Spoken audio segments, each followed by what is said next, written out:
నా కోరిక ఏంటంటే మనం ఎటువంటి పరిస్థితికి రావాలంటే, ఇప్పుడు చాలా మంది ఫోన్స్ కి ఎడిక్ట్ అయిపోయారు అంటారు. వ్యసనం అయిపోయినాం. చాలా మంది మీ ఇంట్లో ఒక్కొక్కసారి గొడవలు కూడా మొదలైపోతాయి. ఎంతసేపు ఆ ఫోన్ చూస్తూ ఉంటావు అని. పొద్దున్న లేచినప్పటి నుంచి ఫోన్ చూస్తుంటావు, రాత్రి పడుకునే అంతవరకు.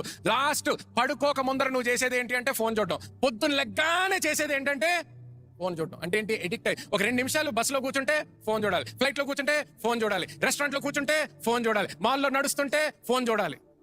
ఎడిక్ట్ అయిపోయారు అంటారు. 2 నిమిషాలు కుదురుగా కూర్చోలేరు ఫోన్ చూడలేకుండా అంటారు.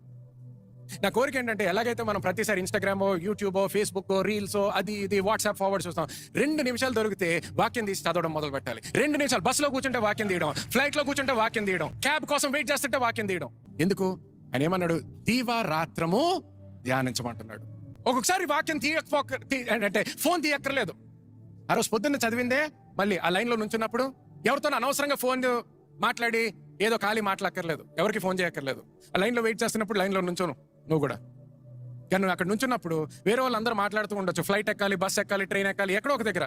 సూపర్ మార్కెట్ లో పెద్ద లైన్ ఉంది, అందరూ బిల్లింగ్ ఉన్నారు, నువ్వు కూడా బిల్లింగ్. కానీ ఆ 5 నిమిషాల్లో ఏం చేస్తున్నావు? ఆ వాక్యం గురించి ఆలోచిస్తున్నావు. నిజంగా దేవుడు నన్ను నీతిమంతుడిగా చేశాడా? అసలు నేను నీతిమంతుడిని ఎలాగయ్యాను? ప్రశ్నించుకో.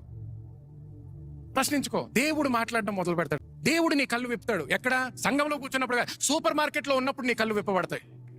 కూర్చొని ఉంటావు, ట్రైన్ లో కూర్చొని ఉంటావు, బస్ లో కూర్చొని ఉంటావు, అది ఆలోచిస్తూ ఉండు. ఆ మధ్యలో దేవుడు నీతో మాట్లాడతాడు.